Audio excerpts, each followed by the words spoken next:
नमस्कार दोस्तों, मेरा नाम है मनीष कुमार सिंह और स्वागत है आपका 4 पीएम महाराष्ट्र में। दोस्तों, महाराष्ट्र की राजनीति में इन दिनों क्या चल रहा है, ये सभी जानना चाहते हैं क्योंकि लोकसभा इलेक्शन के बाद जो विधानसभा चुनाव है, वो पहले महाराष्ट्र में है और अक्टूबर एंड में जो है वो महाराष्ट्र में विधानसभा चुनाव होंगे 288 सीटों पर।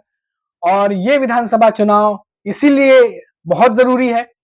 क्योंकि एक तो लोकसभा चुनाव में महायुति की हालत जो है वो इतनी बेहतर नहीं रही जितनी वो कह रही थी, और दूसरी तरफ जो एनडीए गठबंधन है उनका लोकसभा चुनाव के बाद से ही मनोबल बढ़ा हुआ है। अब महाराष्ट्र विधानसभा चुनाव को लेकर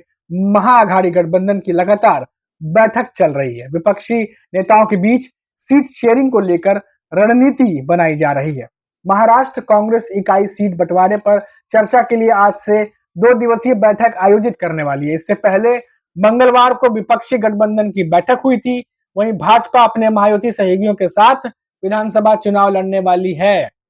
जी हाँ, तो ये अपडेट जो है वो महाराष्ट्र की राजनीति से निकल के सामने आ रही है कि महाराष्ट्र के में विधानसभा चुनाव को लेकर सियासी हलचल लगातार तेज होती चली जा रही है। इस साल के अंत में महाराष्ट्र में विधानसभा चुनाव होने वाले हैं और कांग्रेस और शरद पवार की एनसीपी और यूबीटी पक्ष समेत अन्य दल जो महाविकास अघाड़ी के गठबंधन में है, उनके बीच सीट बंटवारे को लेकर चर्चा चल रही है। 288 विधानसभा सीटों पर चुनाव होंगे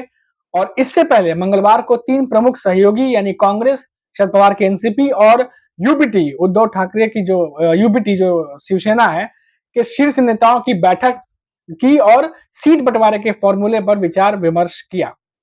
कांग्रेस के सूत्रों के मुताबिक उम्मीद जताई जा रही है कि कांग्रेस पार्टी 120 से लेकर 130 विधानसभा सीटों पर चुनाव लड़ सकती है। वहीं यूबीटी जो शिवसेना है वो 90 से 100 सीटें, जबकि शरद पवार की एनसीपी 75 से 80 सीटों पर चुनाव लड़ेगी। महाराष्ट्र कांग्रेस इकाई सीट बंटवारे पर चर्चा के लिए आज से 2 दिवसीय बैठक आयोजित करने वाली है। इससे पहले मंगलवार को विपक्षी गठबंधन की बैठक हुई थी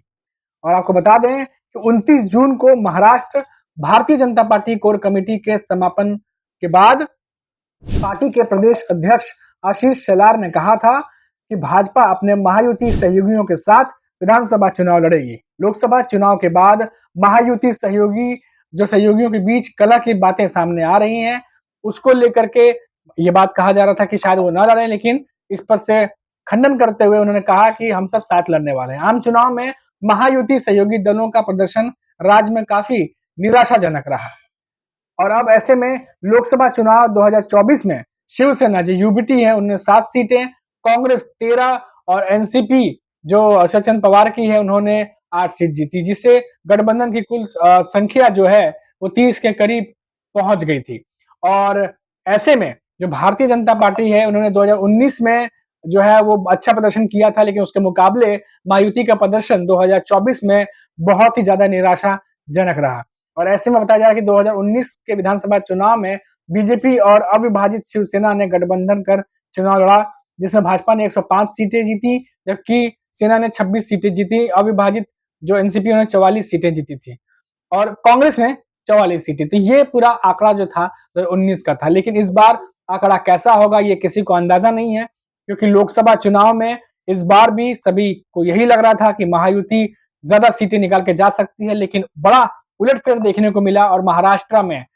कांग्रेस और यूबीटी ग्रुप और शरद पवार की एनसीपी इन्होंने कमाल किया और 30 सीटें निकाल कर लेकर चले गए। और तब से अब कांग्रेस का जो कॉन्फिडेंस है वो महाराष्ट्र में हाई है और जिसे लेकर के वो लगातार महायुति को महाराष्ट्र में विधानसभा चुनाव में परास्त करने के लिए रणनीति बना रहे हैं। हाल ही के कई चुनावों में देखें तो महिलाओं को हमने देखा कि अब इस बार महाराष्ट्र में जो है महायुति महिलाओं को नगद राशि दे करके जो है वो अपनी तरफ करना चाहती है। लाडली बहना जो स्कीम है उसको ला करके, और जिस तरीके से 21 साल से 65 साल के जो महिलाएं हैं उनको 1500 रुपए हर महीने जो देने की बात चल रही है, उसको लेकर के जो है महायुति प्लान कर रही है कि उसको एग्जीक्यूशन अच्छे से किया जाए, उसके लिए कैंपेन अच्छे से किया जाए ताकि जो लोगों तक उसका प्रभाव पहुंचे और लोगों को लगे कि महाराष्ट्र सरकार कुछ ना कुछ काम कर रही है। उसके अलावा भी हमने देखा कि जो बजट पेश किया गया उसमें महाराष्ट्र की जनता के लिए काफी कुछ लाने की कोशिश की गई ताकि महाराष्ट्र की जनता को ये लगे कि महाराष्ट्र की जो सरकार है वो काफ़ी कुछ करने के लिए जो है वो काम कर रही है। लेकिन ऐसे में जिस चीज़ को सबसे ऊपर रखा गया, वो थी लाडली बहन योजना और हाल ही में लोकसभा चुनाव में बेहतर प्रदर्शन करके कांग्रेस की नज़रें अब महाराष्ट्र विधानसभा चुनाव को जीतने पर टिकी हैं और चुनाव जीतने के लिए कांग्रेस ने भी अपने सत्तारूढ़ गठबंधन यानी महायुति की काट जो लाडली बहन है, उसे काट ढूँढ निकाली है और महाराष्ट्र भी जो कांग्रेस है वो महाराष्ट्र में एकनाथ शिंदे की नेतृत्व वाली सरकार की लाडली बहन योजना की काट को निकालने के लिए वो भी एक कई तरीके की स्कीम जो है वो लेकर के आ रहे हैं, जो कि वो महाराष्ट्र की जनता तक पहुंचाने वाले हैं।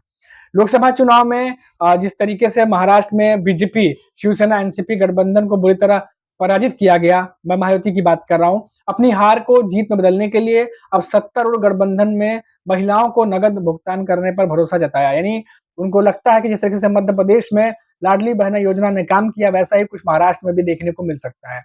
बट उसको देखा जाए तो कांग्रेस की तरफ से ये तैयारी है कि जिस तरीके से लाडली बहना के थ्रू महिलाओं को फायदा पहुंचाने की कोशिश की जा रही है, तो ऐसे ही कुछ कांग्रेस भी स्कीम ला सकती है जिसमें ज्यादा धनराशि दे करके महिलाओं को ज्यादा जो है वो सहायता पहुंचाने का प्रयास किया जा सकता है। तो ये जो एक तरीके से स्कीम ला करके जो वोटर्स हैं महाराष्ट्र के जो लोग हैं उनको अपनी तरफ करने की कोशिश जो की जा रही है महायुति और महाराष्ट्र सरकार की तरफ से आने वाले विधानसभा चुनाव को देखते हुए इन्हीं सारे स्कीम्स का काट निकालने के लिए अब कांग्रेस भी जो है वो कमर कस रही है, क्योंकि जिस तरीके से लगातार सीटों को लेकर के आपस में इनके बातचीत चल रहे हैं, कांग्रेस की, यूबीटी की और शरद पवार की एनसीपी की, अब साथ ही साथ अगर सीटों का बंटवारा हो रहा है तो जाहिर है कि वोट कैसे आएंगे और एरिया कैसे कैसे डिसाइड होगा, मुद्दे कौन कौन से ऐसे होंगे जिसको उठाया जाएगा और साथ ही साथ जो महाराष्ट्र में बजट पेश किया गया है जिससे जनता को लुभाने की कोशिश की गई है, उसका काट कैसे निकाला जाए, इन तमाम चीजों पर जो है वो अब मंथन जो है वो चल रहा होगा। और इस बार लोकसभा चुनाव में जो रिजल्ट आए हैं उसको देखते हुए एमवीए गठबंधन कांग्रेस के हौसले बुलंद है और उन्हें इस बार पूरा यकीन है कि इस बार के विधानसभा चुनाव में वो महाराष्ट्र के सरकार को बदल देंगे। वहीं महाराष्ट्र की सरकार यानी महायुति अब बजट पेश करने के बाद अब उन्हें इस चीज की तैयारी कर रहे हैं कि कैंपेन के दौरान जब हम कैंपेन करेंगे तो किस तरीके से महाराष्ट्र सरकार ने महाराष्ट्र की जनता को फायदा पहुंचाया है, इस मैसेज को जनता तक पहुंचाना है ताकि जनता जो है वो विधानसभा चुनाव में महायुति की तरफ सोचे और विचार करे। कहीं ऐसा ना हो कि लोकसभा चुनाव में जो हाल महायुति का हुआ है ऐसा ही विधानसभा चुनाव में देखने को मिले और इसीलिए जो महायुति सरकार है, जो शिंदे सरकार है, महाराष्ट्र सरकार है, वो पूरी कोशिश कर रही है कि महाराष्ट्र में कैसे भी करके जनता का जनादेश अपने पाले में लाया जाए, चाहे उसके लिए